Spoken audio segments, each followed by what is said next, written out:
সন্তু সাহার লেখা ল্যাদামি। আমি সুমিত বন্দ্যোপাধ্যায়।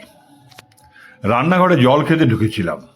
ডাইনিং থেকে বউয়ের মাঝখাই গলার অর্ডার এলো। বলি, কথা কানে যাচ্ছে? যাচ্ছে। নুনের কৌটোটা এনে দাও তো। কোথায় আছে? যেখানে থাকে। কোথায় থাকে? আমার মাথার উপর। মাথার উপর যখন রেখেছে তখন আমাকে ডাকা কেন ভাই? হাত দিয়ে নামাতে অসুবিধা হলে মাথা ঝুঁকলেই তো টেবিলে ঠকাস করে পড়বে। কথাগুলো মনে মনে আওড়ালাম, কিন্তু বলতে পারলাম না।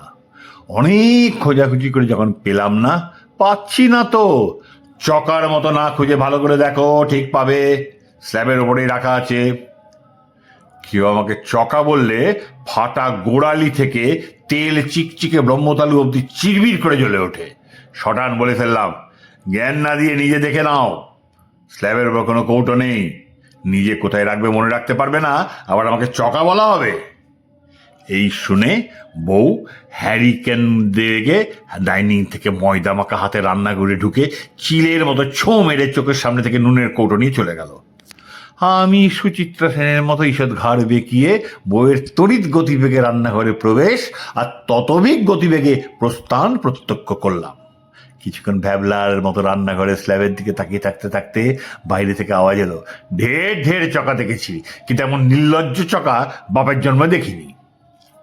আচ্ছা, যারা যারা এই চকা শব্দের সাথে পরিচিত নন তাদেরকে বলছি, এটা আসলে কানা বিশেষণের আলট্রা প্রো ভার্সন। কানা সম্বোধনের মধ্যে যদিও একটু সম্মান অবশিষ্ট থাকে, কিন্তু চকা কথাটা শুনলে তেমন একটা অবজ্ঞাসূচক ভদ্র গালি মনে হয়। বিশদভাবে ব্যাখ্যা করলে চকা মানে হলো, যদি আপনার প্রয়োজনীয় জিনিসটি আপনার সম্মুখে থাকে অথচ আপনি সেই জিনিসটি বাদ দিয়ে বাকি সব জিনিসই দেখতে পান, তাহলে নির্দ্বিধায় বলা যায় আপনি একজন চকা পাবলিক। আর এই বিশেষ গুণটিকে বলা হয় চকামো। না, এটা কোনো চোখের সমস্যা নয়। এখনো পর্যন্ত এর কোনো ওষুধ বের হয়নি। একবার এই রোগে আক্রান্ত হলে আপনি তো কারো সহানুভূতি পাবেনই না। উল্টে প্রতি পদে পদে কাজের মানুষগুলো আপনার ব্যক্তিত্ব নিয়ে ফুটবল খেলবে। গত লকডাউনে বাড়িতে বসে নিউটনের মতো অনেক ভেবে চিনতে চকামো দূর করার একটা ভৌত পদ্ধতি বের করেছি।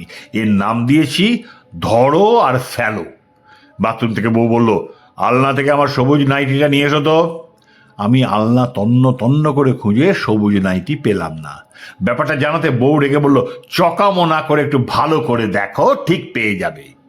ফিরে এসে ধরো আর ফেলো পদ্ধতি ট্রাই করতে লাগলাম। আলনা থেকে একটা একটা করে জিনিস ধরলাম আর নিচে ফেললাম। অবশেষে পেলাম, চোখের সামনেই ছিল। সময় সাপেক্ষ, কিন্তু পদ্ধতিটা ঠিক কাজে আসছে। আমার দ্বিতীয় চারিত্রিক গুণ হলো কুঁড়েমি। ওটা নিয়ে খুব একটা ভাবি না, কারণ অনেকেই ওই গোত্রে বিলং করে। যদিও নাম পাল্টে কুঁড়েমি এখন হয়েছে ল্যাদামি, আর কুঁড়ে হয়ে গেছে ল্যাজখোর। তবে একটি কথা এখন ফাঁস করছি, ওই ল্যাদামি কিন্তু করোনার থেকে বেশি ছোঁয়াছে। ল্যাটখোর পাবলিকদের একটা কমন বৈশিষ্ট্য হলো লেট রাইজার। বেলা 9টার আগে ঘুম ভাঙেই না। বিয়ের আগে আমি 10টার সময় আর আমার বউ সকাল 7টায় ঘুম থেকে উঠত। বিয়ের পর ছুটির দিন দুজনেই এখন 10টার সময় উঠি। সেবার কন্যাকুমারী বেড়াতে গিয়ে সূর্যোদয় দেখার জন্য আগের দিন সব বসে বসে প্ল্যান প্রোগ্রাম করলাম। ভোরে ওঠার জন্য 5টায় অ্যালার্ম দিলাম। পরদিন যথারীতি 3 নম্বর অ্যালার্মটা বন্ধ করে বউকে বললাম, আর যাবে দেখতে? বউ ঘুম ঘুম বলে বললো, কেন বলো তো? না মানে এত সকালে উঠলে সকালে সারাদিনের এই শরীরটা ম্যাচ ম্যাচ করে যাবে, দিনের বেলা সাইট সিংয়ের মজাটাই মাটি হয়ে যাবে।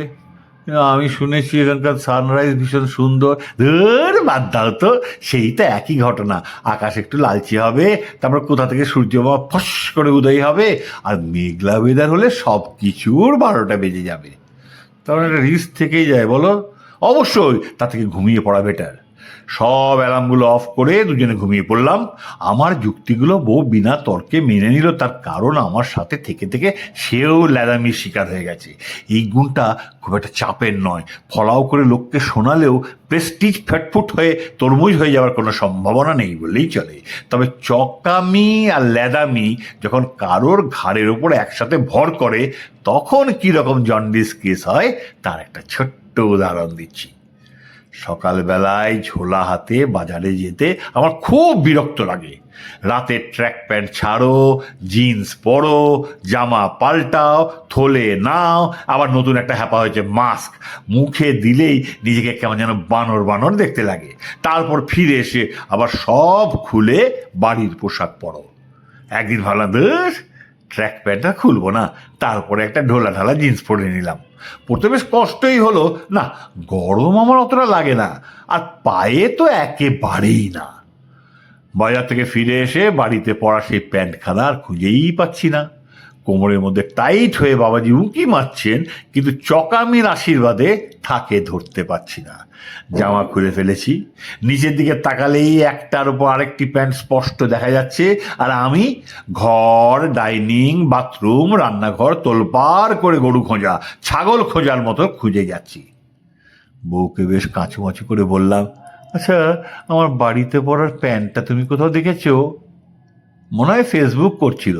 মোবাইলটা খাটের ওপর রেখে আমার কাছে এসে ওপরে পড়ে থাকা প্যান্টটা ধরে টান মারে। আমি তৎক্ষণাৎ চেঁচিয়ে উঠে বলে, হে হে এই সকাল সকাল এসব কি করছো? বলেই নিচে তাকিয়ে দেখি যাকে হন্যে হয়ে খুঁজে যাচ্ছি সে আমার সাথে সাথেই ঘুরছে। এই পরিস্থিতিতে আমি এক পাটি দাঁত দেখিয়ে ব্যাপারটা হালকা করার চেষ্টা করলাম, কিন্তু আমার দন্ত প্রদর্শন পর্ব বেশিক্ষণ স্থায়ী হলো না। হ্যাঁ, কারণটা আর নাই বা বললাম, সব কিছু বলতে হয় নাকি? কিছু কিছু জিনিস কিন্তু বুঝে নিতে হয়। হ্যাঁ।